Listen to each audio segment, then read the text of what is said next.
Dorset, a county of rolling fields, sea air, and people who believe that jam should go on before the cream. It's not exactly the first place you'd think of for a food pilgrimage, but today, that changes. We're here to track down 5 of the most iconic foods this county has to offer, and we're basing ourselves in Bridport, which, for the record, is the 8th largest town in Dorset. Feels like time stopped here somewhere around 1953, and that's perfect, because a lot of Dorset's food traditions go back even further than that.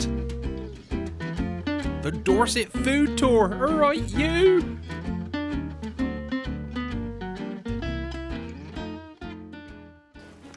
Our first stop is Modbury Farm Shop, and we're going to be buying some of Dorset's famous cheese, Blue Viney, a cheese that almost went extinct in the 1960s. This is the kind of place where there is as much art as food, and you'll have to pull yourself away from the friendly neighborhood chickens to get through the door.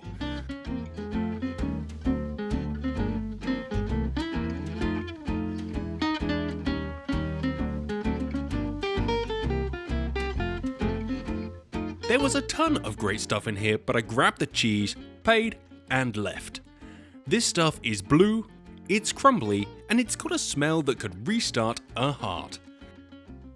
We've got our cheese. I'm quite excited for it actually, although we're not really supposed to be eating it now. I think I'm going to have a little sample. £4.78 for this little piece of cheese, but it is only made by a couple of people, and I feel like we're preserving heritage. We're going to have a little taste now before we move on to our next location to get the ultimate pairing for Blue Viney.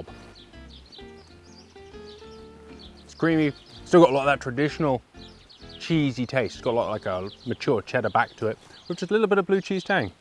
What was interesting in there is there was 2 other blue cheeses from Dorset with different names that I'd never heard of. It's amazing how one particular provincial cheese can take preference over another in terms of fame, even regional fame. But this is the one. This is the one it's known for. Guys, Blue Viney, let's move along. Origami.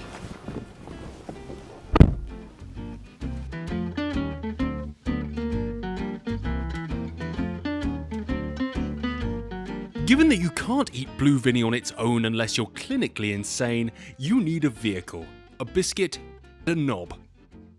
In this building here is Moore's Biscuits, the only people in the world to be making the Dorset Knob commercially. There may be some other people doing it, but it's a very complicated biscuit to make because it is not a biscuit. It's more of a rusk. That's it. I have absolutely no idea what it is, other than what I've read on the internet, because I've never had one, although it is one of Dorset's most famous foods. Let's go check it out. They really are called Dorset Knobs, and no, it never stops being funny. They've been around since the 1800s. Each one is triple baked until it could survive a nuclear apocalypse. In fact, I suspect if you threw one at a tank, the tank would lose. I don't know about you, but I'm very excited to tuck into a bit of Dorset Knob. Interesting. It's not how I imagined they'd look, although that's exactly the look that the internet said. I kind of imagined them to be bigger. Called Dorset Knobs because they are the shape of a doorknob. It's an enriched dough that's baked 2 to 3 times to basically turn it into a rusk-like texture.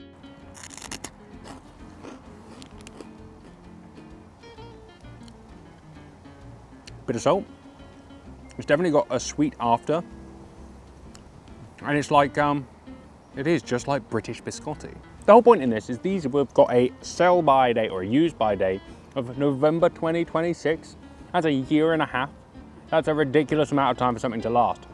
You can eat these, seeing as they are enriched with sugar, although they are technically a savoury biscuit, with Blue Viney, butter, anything you want really. Take a good chunk, splat it on. You never overdo it with cheese in a cheese sandwich. There we go. It's nice, it's like a cracker. I guess the exciting thing is that it's made in Dorset and that it's called a knob because it looks like a doorknob, a door handle, a traditional door handle from 120 years ago, whenever these things were actually invented. All in all, not a life-changing experience, but pretty cool to taste a bit of regional history. The cheese is banging if you're into blues. It's tangy, The edges are quite strong, the inside's quite creamy. It's a great blue cheese. It's a nice step onto that blue cheese ladder. It's not over powerful, but you have a nice lingering blue tang in the back of your mouth. Hits up into the nostrils, especially when you eat the rind, which I'm not ever sure whether you're supposed to eat with the blue, because it's definitely the least appetizing part. All in all, very enjoyable West Country snack. Now, we're on to a more adult thing, beer. We sampled this knob and cheese outside Palmer's Brewery, which has been brewing in Bridport since the 18th century. That's longer than most countries have existed.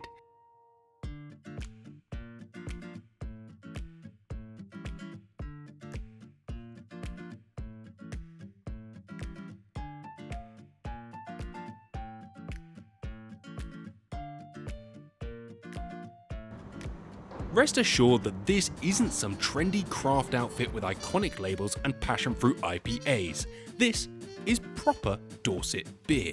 The kind that tastes like it was brewed in a building made entirely of oak beams and stubbornness.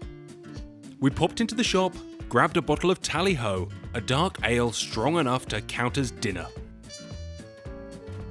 On the walk to the shop, I passed R.J. Bolson & Son, England's oldest butcher. This place goes back to 1515. To clarify, that's before Henry VIII had even started getting divorced.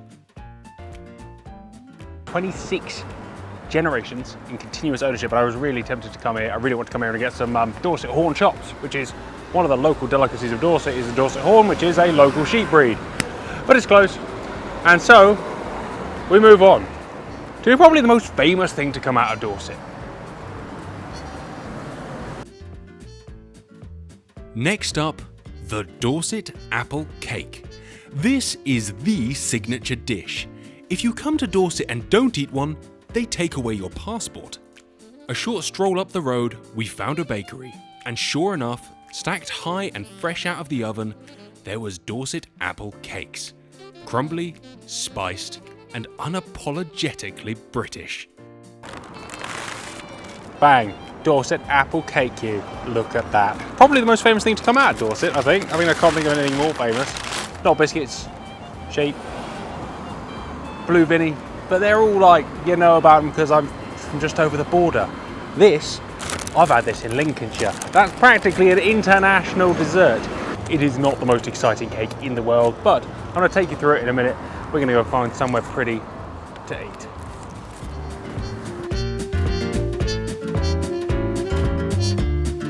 There was only one place for us to eat this: West Bay. Giant cliffs, salt air, and the sort of place a BBC detective drama gets filmed, and probably has been.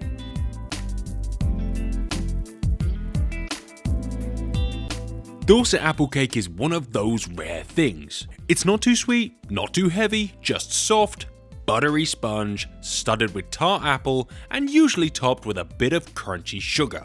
Every bakery's got their own version, and the first recipes appear in the late 19th century. You might have thought it'd be earlier, but this was peasant food, and peasants didn't write stuff down.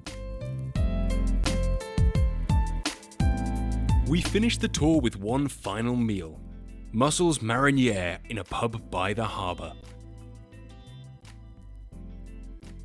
Dorset has a wonderful coastline full of amazing fish, mussels, oysters, scallops, 1,000 mackerel, and many other species of fish.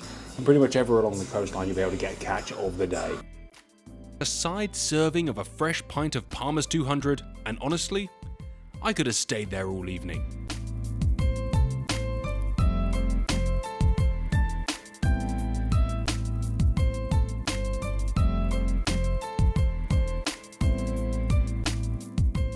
We're going to try and open a beer with a rock now, like a real man. Yeah.